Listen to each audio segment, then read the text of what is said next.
पूज्य योगी आदित्यनाथ जी की कानून व्यवस्था जो यहाँ पर जो ठीक करने का काम किया उन्होंने, उसका भी प्रभाव। 60 सालों तक वो सरकार में रहे, उन्होंने जिनकी चिंता मोदी जी ने की वो भी कर सकते थे, लेकिन नहीं किया उन्होंने। अभी रेलवे के बहुत सारे काम बाकी हैं जिनको हमको करना है। 84 कोसी परिक्रमा जो हमने स्वीकृत कराई है, 8000 करोड़ की परियोजना है, 5 जनपदों से गुजरती है।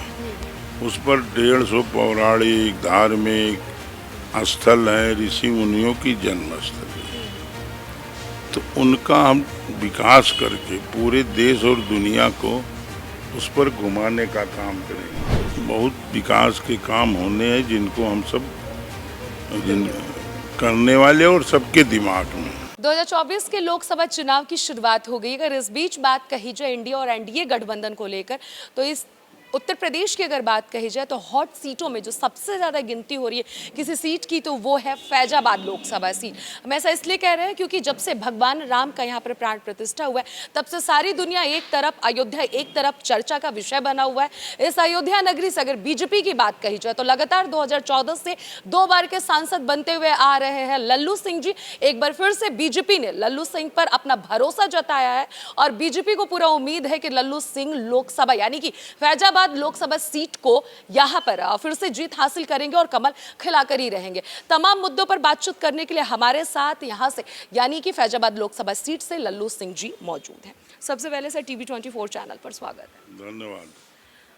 सबसे पहला सवाल तो यही करूंगी सर, भगवान राम का भव्य मंदिर बन गया, प्राण प्रतिष्ठा हो गया, मंदिर के और भी कार्य हो रहे हैं, अब वो कौन सा मुद्दा है जिसको लेकर आप चुनावी मैदान में खड़े हैं?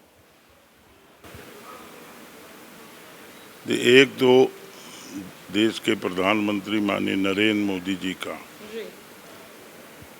जो गरीब कल्याण की योजना है, आम आदमी की जो उन्होंने चिंता की, उनके दैनिक जीवन की आवश्यकताओं को पूरा करने का काम किया,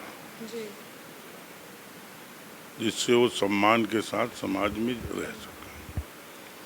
दूसरा, उत्तर प्रदेश में पूज्य योगी आदित्यनाथ जी की कानून व्यवस्था जो यहाँ पर जो ठीक करने का काम किया उन्होंने, उसका भी प्रभाव। तीसरा, अयोध्या का विकास। अभी और विकास करेंगे? अभी तो एक तरीके से हम मानते हैं कि शुरुआत, वैसे सारे काम 2017 में ही स्वीकृत हम लोगों ने करा लिए थे, क्योंकि 14 में जब सांसद हुए थे तभी मन में एक भाव पैदा हुआ या विश्वास हुआ कि अब मंदिर बनेगा। इंफ्रास्ट्रक्चर के बड़े बड़े जो काम वो 5 साल 6 साल 7 साल लेते हैं, इसलिए मंदिर बनने तक ये सारे काम अगर स्वीकृत नहीं रहेंगे और नहीं होंगे तो पूरे नहीं हो पाएंगे। जैसे रेलवे लाइन का दोहरीकरण है, अयोध्या धाम स्टेशन है, माल गोदाम यहाँ तक ट्रांसफ़र करना, कोल्ड डिपो ट्रांसफ़र करना, जगदीशपुर की 4 लेन की सड़क है, माँ विंध्यवासिनी तक की 4 लेन की सड़क है। ऐसे बहुत सारे काम जो है, पहले ही हम मेडिकल कॉलेज है, अंतर्राष्ट्रीय हवाई अड्डा के लिए 14 से ही हम लोग लगे हुए थे। तो ये सारे बड़े बड़े काम जो हैं पहले ही उसके लिए प्रयास किया गया और उसमें से अधिकांश स्वीकृत हो गए थे। 17 तक उनका शिलान्यास भी हो गया था। उस समय के रेल राज्य मंत्री मनोज सिन्हा ने यहाँ किया था। तो मिला जुला के अभी और विकास करना है और प्रधानमंत्री नरेंद्र मोदी को फिर से प्रधानमंत्री बनाना है। देखिए, अभी तो हमारा अपना मानना है कि लगभग 50,000 करोड़ रुपए की परियोजनाएं स्वीकृत हुई हैं, जिसमें से 35-36,000 करोड़ रुपए का काम पूरा हो गया, शेष चल रहा। हमारा मानना कभी जितना हम समझते हैं कि अभी 15% विकास के काम हुए, अभी 85% होने। ठीक है, चुनावी मैदान में है आप, आपने सारे अपने कार्य को गिनाया, क्या क्या हुआ है और क्या कुछ अभी होना बाकी है? 15% आपके हिसाब से अभी फैजाबाद में कार्य हुआ है। दूसरा मैं सवाल ये करना चाहूँगी, आपके साथ ही साथ विपक्ष की अगर बात कही जाए, समाजवादी पार्टी से जो प्रत्याशी हैं और अगर बात कही जाए बहुजन समाज पार्टी से जो प्रत्याशी हैं, इनमें से मुकाबला आप किसको देख रहे हैं? देखिए, जहाँ तक हमारे राजनीतिक जीवन की समझ, हम किसी को अपने माने भाजपा के मुकाबले में नहीं मानते। 35 साल से लगभग हम 34 साल से जनप्रतिनिधि हैं और चूंकि हमने जमीन से काम शुरू किया, जमीन माने नीचे से, जब हम राजनीति में आए, भेजे गए, तब से हम निरंतर नीचे गरीबों के बीच में, पिछड़ों के बीच में, दलितों के बीच में काम करते रहे। तो उस नाते जो हमारी समझ है कि यहाँ किसी से कोई लड़ाई नहीं, और हमारा तो अपना मानना है कि पूरे देश में कहीं लड़ाई नहीं है। लोगों को लगता है कि जगह जगह पर और जगह पर की लड़ाई है, लेकिन हम जो समझते हैं उसमें हम कहीं लड़ाई नहीं मानते, क्योंकि हम जिन वोटरों को जानते हैं कि वोट दे रहे हैं, उसको आम आदमी नहीं समझता। आम आदमी इसलिए नहीं समझता कि वो आम आदमी की धरती की में वर्किंग नहीं है, तो समझता है कि जो यहाँ पहले जातगत दुनिया भर की बातें होती थी, जो मोदी जी के आने के पहले जो जातगत समीकरण के आधार पर लोग सत्ता पाते थे और सांप्रदायिकता के आधार पर सत्ता पाते थे, तो मोदी जी का जो काम है ना, और दुनिया में भारत का जो सम्मान मोदी जी के कारण बढ़ा है, उसके कारण बहुत सारे ऐसे वोट हैं जिनको कोई नहीं जानता कि वो भारतीय जनता पार्टी को मिलने वाले हैं। विपक्ष ये कह रहा है, जिस तरीके से आपकी पार्टी का ये नारा है कि इस बार 400 पार होने वाले हैं, विपक्ष ये कह रहा है कि 400 वो नहीं पार कर पाएंगे, वो झूठे उनके जुमले हैं, वो जो उनकी झूठी वादे जो है जनता अब जान गई है, इस बार नहीं जीतने वाले हैं। इस पर आप क्या कहना चाहेंगे? अच्छा, विपक्ष बोलेगा क्या? विपक्ष क्या बोलेगा आप बताइए? विपक्ष में है तो जो हम बोलेंगे उसकी उल्टा ही तो उसको कह रहा है कि बीजेपी के पास कोई मुद्दे नहीं है, इस बार बीजेपी डर गई है, एनडीए गठबंधन डर गई है, विपक्ष ये भी कह रहा है।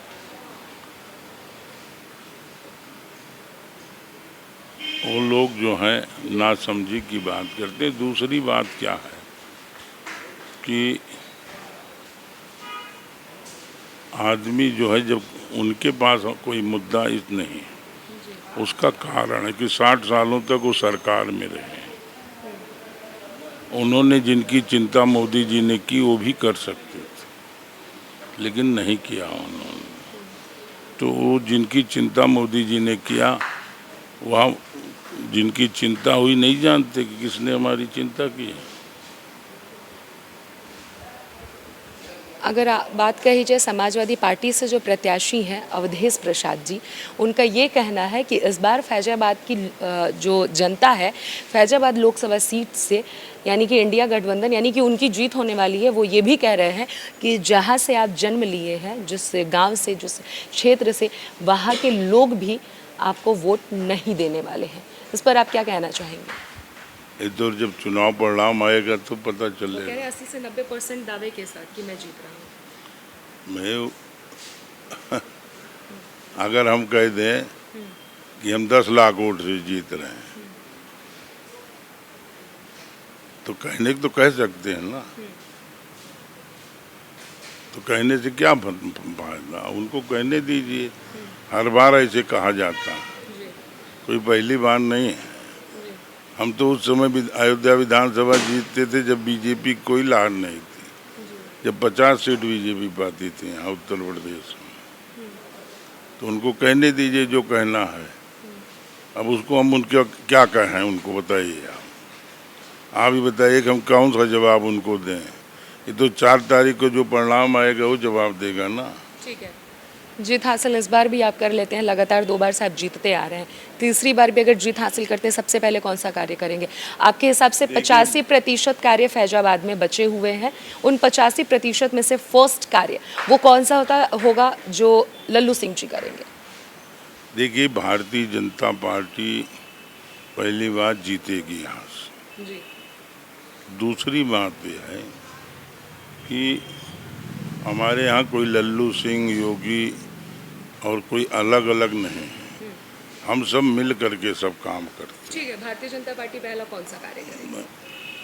तो अभी रेलवे के बहुत सारे काम बाकी हैं जिनको हमको करना है, अभी सड़कों का काम करना है, अभी हमारे बहुत सारे जो है सुविधाएं जो श्रद्धालु आने वाले हैं उनके लिए काम करना है, और 84 कोसी परिक्रमा जो हमने स्वीकृत कराई है, 8,000 करोड़ की परियोजना है, 5 जनपदों से गुजरती है, उस पर 150 पौराणिक धार्मिक स्थल है, ऋषि मुनियों की जन्मस्थली है।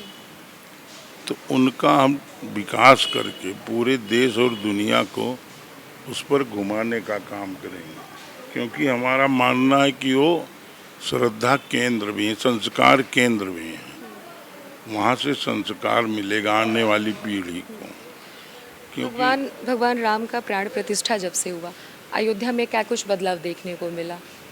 पहले क्या था और अब क्या था? क्योंकि भगवान की मूर्ति तो तब भी थी, श्रद्धालु तब भी आते थे, बदलाव अभी जो देखा जा रहा है, श्रद्धालुओं की संख्या दिन प्रतिदिन बढ़ती जा रही है, लेकिन कुछ अलग और कुछ हट के जो आपका क्षेत्र है, आपको क्या लग रहा है कि भगवान का जब से प्राण प्रतिष्ठा हुआ तब से क्या क्या चेंजिंग ऐसा हुआ है जो एक समाज को मैसेज जा रहा है? एक तो अयोध्या का स्वरूप बदला है, अयोध्या सुंदर दिखने में लग रही है, रात में तो और सुंदर दिखाई पड़ती है, समझे, सुंदर लाइटें लगी हैं, यह है, सड़कों का चौड़ीकरण हुआ, 8 आरओबी ऊपर रेलवे ऊपरगामी पुल बने हैं, तो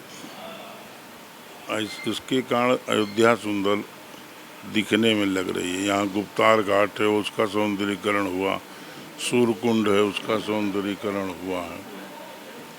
तो अभी बहुत विकास के काम होने हैं जिनको हम सब